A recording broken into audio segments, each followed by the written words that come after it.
Hi everyone. Today I'm going to be talking to you guys about my testimony of Jesus Christ, our Lord and Savior. I wanted to specifically talk about something pretty important and something that is overtaking many of us, which are beauty standards. I guess you could say the beauty standards of the world. And when I say world, I mean like society, a big part of society, especially for women. I cannot speak on behalf of men, obviously, because I'm not a man. I mention that because we have different struggles. Both genders have different struggles, and I'm here to talk about what I struggled with for the longest. So, beauty standards, they're always changing. Different things are trending for our body shape, our faces, hair, anything, you name it. So a few that I can think of is lip filler, hip filler for hip dips, BBLs. If your butt is not big enough, it's an issue according to the society. A facelift is usually expected as you get older. A breast job, if your boobs aren't big enough, if your boobs aren't perky, if they don't have a specific look to them, they're not welcome into society. There's a thing called mommy makeover, which if you have a child, you are expected to bounce back. And if you don't, there's a thing called mommy makeover, which I think it's like liposuction or like the cutoff of excess skin, something like that. I'm not really familiar with it, but I have kind of seen what it is. I don't have any children. I have seen some women get this done on social media. They talk about getting it done. That's already a huge issue. They gave birth, their body's gonna change, and society is telling you that you shouldn't look that way. Anyway, let's continue. There is also arm lipo. I have heard of that. That is insane. There's also cellulite. I've always had these dimples on my legs. It wasn't a big deal to me, and it still isn't. But apparently it's a big issue for some people, especially as mostly for women as they get older. If you have fat around your thighs, or if your calves are too big, too muscular, if your feet are too fat, if you have big feet, if you're a size bigger than a 6, apparently something's wrong with you. I have seen people have insecurity of their finger lengths. So if you don't have long, skinny fingers, your fingers don't look pretty, apparently. Perfect teeth, veneers, we're seeing so much of that nowadays. Apparently your nails need to be done perfectly every time. This is all just a whole bunch of insecurities. We have to remember that us as women, when we sexualize ourselves, we are looking at our bodies not as the person that we are. We are looking at our bodies through the male gaze. And you have to understand that the male gaze is just pure sexualization, objectification, and dehumanization of the person looking and the person being looked at. And I just wanted to talk to you guys about how I was able to overcome it. And I need to remind you that we are not just our bodies.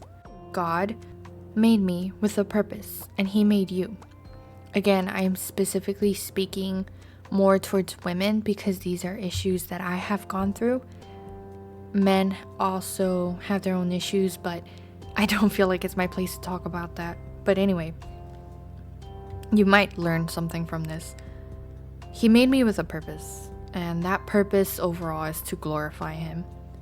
With anything I do, anything I say, how I look, just overall my conduct, my demeanor, how I treat others, in any way, shape, or form, I am here to glorify Him.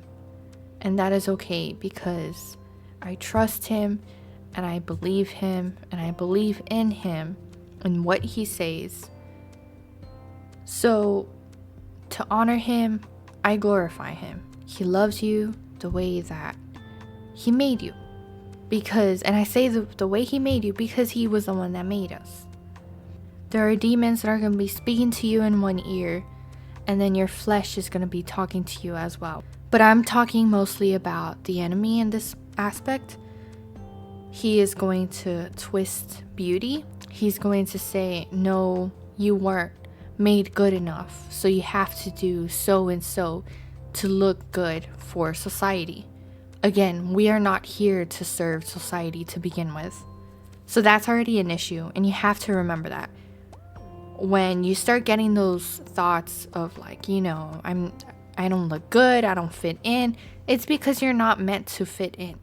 You are not just here to look good. The enemy can lead self-love, or I guess beauty, into vanity. He can twist it and turn it into sensuality, narcissism, need of materialism, insecurity, and a whole bunch of other things that I probably couldn't think of. God tells us that it is okay to love yourself. He doesn't say that it's okay to be full of yourself, however. If we're going to be full of something, we're going to be full of His Word, the living Word of God. You're going to feel empty no matter how much makeup you wear, no matter what color your hair is, no matter how long your hair is, what color your eyes are, etc. You're not going to feel full no matter how much you try to fix it physically. I think the best out of all of that, I would say, is to just be healthy. But health always starts mentally. You're gonna struggle a lot with keeping up with the things you want if you keep trying to fill that hole in your heart that only Jesus can fill. I used to think that I needed makeup, and I just didn't like my face without it, but it eventually came to a point where, I found God and I realized that He made me a certain way. And it's okay for me to play with makeup as long as I'm not idolizing it, as long as I'm not replacing God with the makeup or the wigs or anything like that. When we keep our eyes on the Lord, we remember who made us, we remember why He made us, and who we are serving. So Jesus reminds us to keep our eyes on Him, on the things of heaven. The world is poison, and it'll do anything to keep you down, to destroy you. You have to remember that the enemy is here to destroy anything that God has created. It is a form of hate, it is disgusting, and it shouldn't have a place in your heart, in your life. So if you struggle so much with beauty, it's most likely that you have idolized beauty itself. You have idolized this version of you that's probably not attainable, maybe not realistic for you, maybe not realistic for others. Regardless, when you idolize it, you're most likely trying to please society. And the bad thing about that is you will never be able to please society. Again, Jesus, He was perfect, and the world still crucified Him. It had to happen in order for our salvation, but that's for a whole nother video. But the point of this is that so you can realize that no matter how good you are, because Jesus was the only good man ever, you're still not going to please everyone, because there is evil in the world. We are not meant to please society. We are not meant to be here permanently. We all die anyway, so might as well serve the God that has created you. So say that, okay, you're not here to please society, you're here for yourself. That's for a whole nother video, but I did want to mention, if that's the case, you are your own idol, a victim of narcissism, vanity.